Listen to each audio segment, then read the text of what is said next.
আসসালামু আলাইকুম সম্মানিত ভিউয়ার্স, আজকে চলে আসছি ভুট্টার জমিতে ভুট্টার পাতা কাটার জন্য। আসলে ভুট্টাগুলো পেকে গিয়েছে, সময় পাওয়া যাচ্ছে না, প্রচুর বৃষ্টি হচ্ছে এই মুহূর্তে। এখন যারা বৃষ্টি বিলাস করছেন ঘরের বারান্দায় বসে, আর আমরা যারা কৃষক তারা দেখেন এই বৃষ্টির ভিতরেও কাজ করতেছি। কারণ কৃষক হওয়াটা এতটা যদি সহজ হইতো তাহলে সবাই কৃষক হইতো। কৃষক হওয়াটা এতটা সহজ নয়।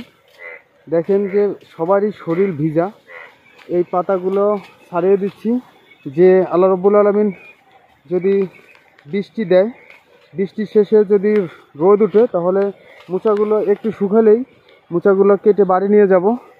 তো এর প্রত্যাশায় আর কি এই কাজটা করতেছি। এই ক্ষেতের পুরা পাতাগুলো আজকে ছাড়াবো। আমার দুইটা ভাতিজা আর আমি চলে আসছি এই বৃষ্টির ভিতরে। আসলে বৃষ্টির ভিতরে কাজ করতে কষ্ট হচ্ছে এটা ঠিক, কিন্তু বৃষ্টির ভিতরে কাজ করে অন্যরকম একটা মজা আছে। সেটা হচ্ছে যারা বৃষ্টিতে ভিজে আনন্দ করে তাদের তুলনায় আমাদের আনন্দটা অনেক বেশি। কারণ আমরা কাজও করছি, বৃষ্টিতেও ভিজছি এবং সর্বসাকুল্যে খুব মজাই আছি। তবে এবার প্রচুর বৃষ্টি হচ্ছে, যার কারণে কৃষকদের অবস্থা যে কী হবে আল্লাহ রব্বুল আলমিনই ভালো জানেন। গত 10 দিন যাবৎ বৃষ্টি হচ্ছে। আবহাওয়ার অধিদপ্তর যে পূর্ব আভাস দিয়েছে তাতে আরও 3-4 দিন বৃষ্টি হওয়ার সম্ভাবনা রয়েছে।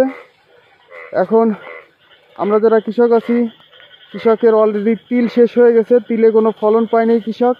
এদিকে মরিচের গাছও এই অতিবৃষ্টির কারণে নষ্ট হয়ে যাওয়ার সম্ভাবনা রয়েছে। যাদের জমি একটু নিচু তাদের মরিচ গাছগুলো এই বৃষ্টির কারণে মরে যাবে। যাদের ভুট্টা আছে ভুট্টাগুলো মারাই করতে অসুবিধা হবে, মুখ পচে যাবে।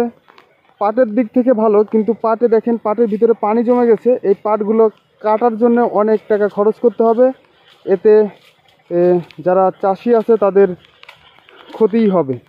তো সর্বসাকুল্যে কৃষিকাজের আসলে পণ্যের দাম নেই। পেঁয়াজের দাম যে হারে কমতেছে দিন দিন, তাতে করে যখন মরিচের গাছের অবস্থা ভালো ছিল, মরিচের দামও কম ছিল। তো আপনারা যারা আমার ভিডিও দেখেন এবং যারা আমার ভিডিও দেখবেন তারা অবশ্যই বাংলাদেশের কৃষকদের জন্য একটু দোয়া করবেন। কারণ কৃষকরা ভালো থাকলেই দেশ ভালো থাকবে। কারণ কৃষকই আপনাদের যে খাদ্যদ্রব্য উৎপাদন করে এগুলোই আপনারা মজা করে খান। আপনারা চিন্তা করেন যারা কৃষক আছে তারাই কিন্তু খাদ্য উৎপাদন করতে গুরুত্বপূর্ণ ভূমিকা রাখে। এরা যদি আপনার ক্ষতিগ্রস্ত হয়ে যায়, সর্বশান্ত হয়ে যায়, তাহলে সর্বসাকুল্যে দেশের এই ক্ষতিই হবে। তো সকলে ভালো থাকবেন। বৃষ্টির ভিতরে ভিডিও করা পসিবল হচ্ছে না।